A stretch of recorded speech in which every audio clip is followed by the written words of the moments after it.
नमस्कार प्रिय विद्यार्थियों, आज हम आपके लिए बीकॉम पार्ट प्रथम वर्ष में ईएफएम पेपर प्रथम में व्यावसायिक अर्थशास्त्र के अंतर्गत बिजनेस इकोनॉमिक्स के अंतर्गत यूनिट संख्या 4 में आपका अंतिम चैप्टर मार्केट का अल्पाधिकार ओलिगोपोली के अंतर्गत मूल्य व उत्पादन निर्धारण किस प्रकार से किया जाता है, उसके बारे में हम आज इस टॉपिक के माध्यम से चर्चा करेंगे कि किस प्रकार से हम अल्पाधिकार के अंतर्गत मूल्य व उत्पादन निर्धारण कर सकते हैं। पिछले वीडियो में हमने चर्चा की थी कि पूर्ण प्रतियोगिता और अपूर्ण प्रतियोगिता में अंतर्गत एकाधिकार और एकाधिकारात्मक प्रतियोगिता के अंतर्गत अंतर क्या था, और भी पिछले वीडियो में हमने मार्केट से संबंधित विभिन्न प्रकार के अध्याय जैसे पूर्ण प्रतियोगिता के अंतर्गत मूल्य उत्पादन निर्धारण, अपूर्ण प्रतियोगिता या एकाधिकारात्मक प्रतियोगिता के अंतर्गत मूल्य उत्पादन निर्धारण और विभेदात्मक एकाधिकार के अंतर्गत मूल्य निर्धारण, और इस प्रकार से हमने विभिन्न प्रकार के मार्केट के अंतर्गत किस प्रकार से हम मूल्य और उत्पादन का निर्धारण कर सकते थे, जिसमें हमने चर्चा की थी कि एक अल्पकाल के अंतर्गत या अल्पकाल पीरियड के अंतर्गत किस प्रकार से उत्पादक वस्तुओं या किस प्रकार से उत्पादक सामान्य, असामान्य या हानि कमा पाता है या दीर्घकाल में क्या स्थिति होती है, तो वो अल्पाधिकार के अंतर्गत आते हैं।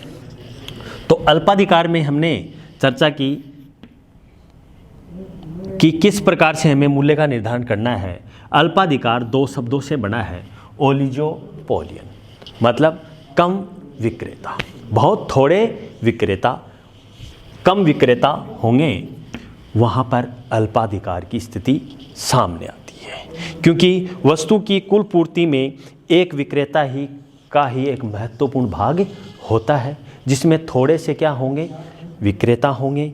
और जैसे विभिन्न प्रकार के जो लोहा, इस्पात, सीमेंट, एल्यूमिनियम और भारी उपकरण दुकानें इनमें सम्मिलित होती हैं। अब बात करें इसकी हम डेफिनेशन की, तो सामान्य शब्दों में अल्पाधिकार क्या है कि अल्पाधिकार बाजार की वह स्थिति है जिसमें वस्तु के थोड़े से क्या होंगे, विक्रेता होंगे और वस्तु की कुल पूर्ति में व्यक्तिगत विक्रेता का बड़ा भाग होता है। और दूसरे शब्दों में अल्पाधिकार अपूर्ण प्रतियोगिता का वह रूप है जिसके अंतर्गत थोड़ी सी फर्में वस्तु का उत्पादन करती हैं। तो ये तो बात हुई अपनी यहाँ पर अल्पाधिकार की। अब विभिन्न परिभाषाओं की हम बात करें तो परिभाषाओं में लेफ्टविच के अनुसार कि बाजार की वह दशाएं अल्पाधिकार की दशाएं कहलाती है जिसमें थोड़ी संख्या में इतने से विक्रेता पाए जाते हैं कि एक ही क्रिया दूसरों के लिए महत्वपूर्ण होती है। मेयर्स के अनुसार अल्पाधिकार बाजार की वह अवस्था को कहते हैं जहां पर विक्रेताओं की संख्या इतनी कम होती है कि प्रत्येक विक्रेता की पूर्ति बाजार के मूल्य पर प्रभाव पड़ता है तथा विक्रेता इस बात को जान लेता है।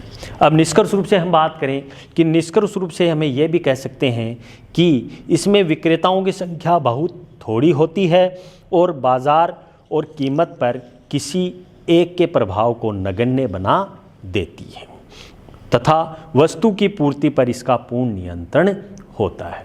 वो क्या कहलाएगा, अल्पाधिकार कहलाता है, जैसे लोहा, इस्पात उद्योग। अब हम बात करें अल्पाधिकार के अंतर्गत मूल्य उत्पादन निर्धारण में, तो इसमें हमें दो प्रकार के गठबंधन हमें सामने आते हैं, जिसमें प्रथम है पूर्ण गठबंधन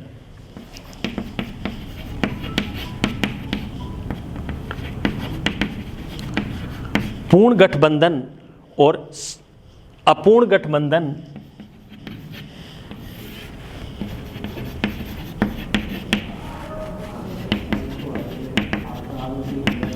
तीसरा है स्वतंत्र गठबंधन, स्वतंत्र मूल्य निर्धारण, स्वतंत्र मूल्य निर्धारण।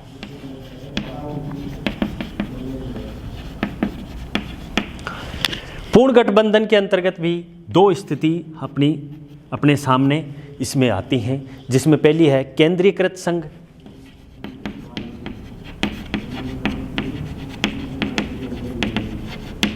और दूसरा है बाजार सहभागी संघ।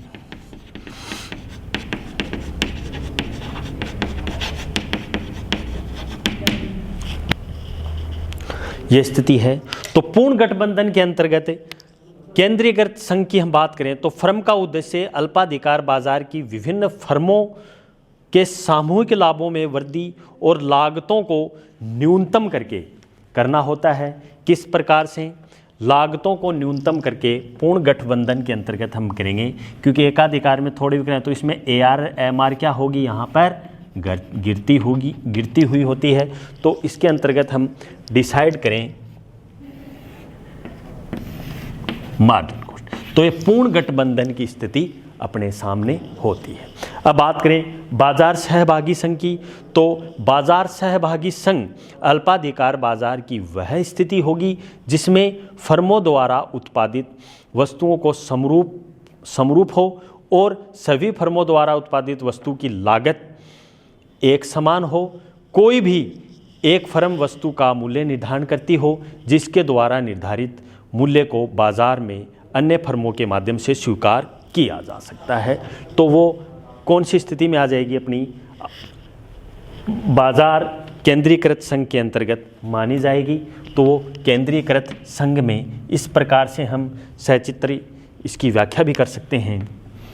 तीनों स्थिति इसमें सामने होंगी, क्योंकि यहाँ पर AR/MR और एवरेज कॉस्ट और मार्जिनल कॉस्ट का भी इसमें क्रियान्वयन हो पाता है। बाजार सहभागी संघ के अंतर्गत मैंने आपको बताया कि इसमें बाजार के अंतर्गत क्योंकि वह स्थिति होगी जहां पर फर्मों द्वारा उत्पादित वस्तु क्या होगी, समान होगी, और सभी फर्मों द्वारा उत्पादित वस्तुओं की लागत भी क्या होगी, एक समान होगी। तो कोई भी फर्म वस्तु का मूल्य निर्धारण कर सकती है। इसके द्वारा निर्धारित मूल्य को बाजार में अन्य फर्मों के माध्यम से स्वीकार किया जा सकता है। अब बात करें हम अपूर्ण गठबंधन की, तो अपूर्ण गठबंधन के अंतर्गत कि अल्पाधिकार में बाजार की वह स्थिति होगी जहां पर एक फर्म हो, फर्म लो उसका मूल्य नेतृत्व किया जाए और उसकी अन्य फर्मों से तुलना कम हो, और फर्मों द्वारा निर्धारित मूल्य को बाजार या अन्य फर्मों के माध्यम से स्वीकार करती हो, उसी प्रकार मूल्य पर वस्तु का विक्रय किया गया हो, तो वो अपूर्ण गठबंधन के अंतर्गत आती है, जिसका हम अपूर्ण गठबंधन के माध्यम से भी हम इसको हम आसानी से देख सकते हैं, समझ सकते हैं। तो अपूर्ण गठबंधन के अंतर्गत भी इसका क्रियान्वयन किया जाता है। तो इस प्रकार से हम पूर्ण गठबंधन और अपूर्ण गठबंधन, पूर्ण गठबंधन के अंतर्गत केंद्रीकृत संघ और बाजार सहभागी संघ का सहारा लेना होता है। तो अपूर्ण गठबंधन के अंतर्गत भी ये स्थिति अपने सामने आती है, जिसमें विभिन्न प्रकार से इनका क्रियान्वयन किया जाता है। तो इसकी मान्यताओं की हम बात करें तो इसमें है कि फर्मों द्वारा उत्पादित वस्तुएं क्या होंगी, समान होगी। अलग अलग फर्मों की लागत में अंतर क्या होगा, अलग अलग होगा, और ये माना जाएगा कि बाजार में दो फर्में सम्मिलित हैं। स्वतंत्र मूल्य निर्धारण की बात करें तो स्वतंत्र मूल्य निर्धारण के अंतर्गत मूल्य निर्धारण में वर्तमान मूल्य से संबंधित ये माना जाता है कि वर्तमान में उस वस्तु का क्या मूल्य है। तो इस प्रकार से मांग वक्र अर्थशास्त्र में कोनेदार या विंकुचित मांग वक्र के नाम से भी जाना जाता है। इसे किंग मांग वक्र भी हम कहते हैं। मांग वक्र के इस कोने पर मूल्य स्थिर रहता है और मांग के इस कोने के ऊपर वाला भाग अधिक लोचदार भी होता है, तो नीचे वाला भाग अपेक्षाकृत कम लोचदार होता है। किंग मांग वक्र के माध्यम से भी इसको हम आसानी से क्रियान्वयन कह सकते हैं। तो ये इस प्रकार से स्वतंत्र मूल्य निर्धारण के अंतर्गत इनकी अहम भूमिका होती है। तो अल्पाधिकार के अंतर्गत हमने चर्चा की कि अल्पाधिकार के अंतर्गत किस प्रकार से हम मूल्य का आसानी से हम निर्धारण किया, तो किस प्रकार से वस्तु के निर्धारण में इनकी क्या भूमिका रही। तो हमने अल्पाधिकार के अंतर्गत जैसा बताया, इसमें क्या होंगे, थोड़े से विक्रेता होते हैं। तो विक्रेता थोड़े होने से, जैसे आपने बाज़ार में या फिर अपने मोहल्ले में देखा होगा, वहाँ पर स्थिति क्या होगी, गठबंधन होगा। गठबंधन कैसा होगा, केंद्रीकृत संघ भी हो सकता है और बाज़ार सहभागी संघ भी हो सकता है। तो इसमें मूल्य का जब निर्धारण होगा तो 3 स्थितियां अपने सामने होंगी कि पूर्ण गठबंधन या स्वतंत्र मूल्य निर्धारण के द्वारा इसमें किया जाता है। तो एकाधिकार के अंतर्गत जैसा कि मैंने आपको बताया कि लेफ्ट विच भी ये कहे हैं कि बाज़ार में वे दशाएं, अल्पाधिकार बाज़ार की दशाएं होंगी जिसमें क्या होंगे, थोड़ी सी संख्या में विक्रेता पाए जाते हैं और एक ही क्रियाएं दूसरे के लिए क्या होंगी, महत्वपूर्ण होती हैं।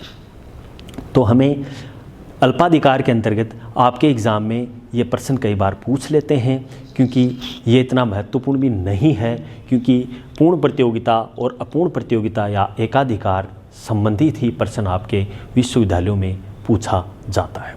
तो एकाधिकार या अल्पाधिकार में अगर आपका मूल्य व उत्पादन निर्धारण अगर प्रश्न पूछें तो इसे हम क्रमबद्ध तरीके से इसकी भूमिका के बारे में लिखेंगे कि अल्पाधिकार क्या है, जिसमें आप लिखेंगे ये 2 शब्दों से बना है, ओलिगोपोली। तो ओलियन का मतलब यहाँ पर कम, पोलियन मतलब विक्रेता, थोड़े से कम विक्रेता होते हैं, जिसमें मुख्यतया AR-MR वक्र भी क्या होगा, गिरता हुआ होता है। तो इसमें जब मूल्य निर्धारण जब हम करेंगे तो 3 प्रकार रूप से हम इसके माध्यम से हमने डायग्राम्स के माध्यम से हमने समझा कि पूर्ण गठबंधन, अपूर्ण गठबंधन और स्वतंत्र मूल्य निर्धारण के आधार पे ही हम आसानी से इनको समझ सकते हैं। तो हमने जैसा कि अल्पाधिकार के अंतर्गत मूल्य और निर्धारण में देखा, तो सर्वप्रथम हमने बात की थी केंद्रीकृत संघ की। तो केंद्रीकृत संघ में हमने देखा कि फर्म का उद्देश्य अल्पाधिकार बाजार में विभिन्न फर्में सामूहिक लाभों में वृद्धि करके लागतों को क्या करेगी, न्यूनतम करती है। तो जिससे लागतों को न्यूनतम करके अधिकतम लाभ कमा पाती है। तो बाजार सहभागी संघ में भी अल्पाधिकार बाजार की वह स्थिति होगी जिसमें फर्मों द्वारा उत्पादित वस्तुएं समरूप होंगी और सभी फर्में उत्पादित वस्तुओं की लागत एक समान होती है, क्योंकि कोई भी एक फर्म वस्तु का मूल्य निर्धारण करती है या उसके द्वारा निर्धारित मूल्य को बाजार में अन्य फर्मों के रूप में स्वीकार करती है। तो ये बाजार सहभागिता के रूप में होगी। और अपूर्ण गठबंधन के माध्यम से भी AR-MR और को तीनों marginal cost, average cost curve decide कर पाती है। तो स्वतंत्र मूल्य निर्धारण के बारे में मैंने आपको बताया कि स्वतंत्र मूल्य निर्धारण के अंतर्गत भी वर्तमान मूल्य से ये संबंधित होगी कि वर्तमान में इसका क्या मूल्य निर्धारित होता है और किस प्रकार से अर्थशास्त्र के विकुंचित मांग वक्र के रूप में इसका नाम जाना जाता है। तो मांग वक्र के जो कोने का जो मूल्य है वो क्या होगा, इसमें स्थिर पाया जाता है। तो इस प्रकार से ये अपेक्षाकृत कम लोचदार भी होता है।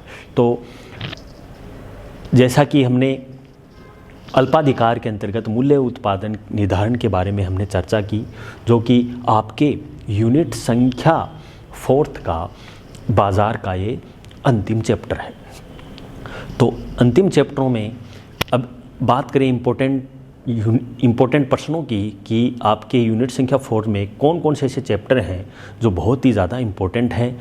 तो पिछले साल अगर यूनिवर्सिटी में आपका एग्ज़ाम में वो प्रश्न आया है तो अब की बार उसकी संभावना कम हो पाती है। तो जैसा कि पिछली बार में अगर ये पूछा गया है कि पूर्ण प्रतियोगिता बाजार के अंतर्गत उत्पादन और मूल्य निर्धारण किस प्रकार से होता है, तो अब की बार ये पूछ लेते हैं कि एकाधिकार के अंतर्गत मूल्य व उत्पादन निर्धारण किस प्रकार से किया जा सकता है। अगर एकाधिकार पूछा तो पूर्ण प्रतियोगिता पूछेगा। तो आपको 2 प्रश्न में आपको 1 प्रश्न अटेम्प्ट करना होता है, जिसमें 20 मार्क्स का एक क्वेश्चन आपके एग्ज़ाम में होता है। तो अल्पाधिकार में मूल्य उत्पादन निर्धारण में मैंने जैसे आपको बताया कि इसमें पूर्ण गठबंधन, अपूर्ण गठबंधन और स्वतंत्र मूल्य निर्धारण के आधार पे इनको आसानी से हम समझ सकते हैं कि किस प्रकार से अल्पाधिकार के अंतर्गत मूल्य का निर्धारण किया जाता है। तो अब हम नेक्स्ट वीडियो में आपके बिजनेस इकोनॉमिक्स के अंतर्गत यूनिट संख्या 5th का अध्ययन करेंगे, जिसमें हम राष्ट्रीय आय के बारे में चर्चा करेंगे कि राष्ट्रीय आय की विधियां कौन सी हैं मापने की, और इसकी कौन कौन सी अवधारणाएं हैं, और सामाजिक आर्थिक कल्याण में इसका क्या महत्व है। तब तक के लिए बहुत ही बहुत धन्यवाद। Thank you very much.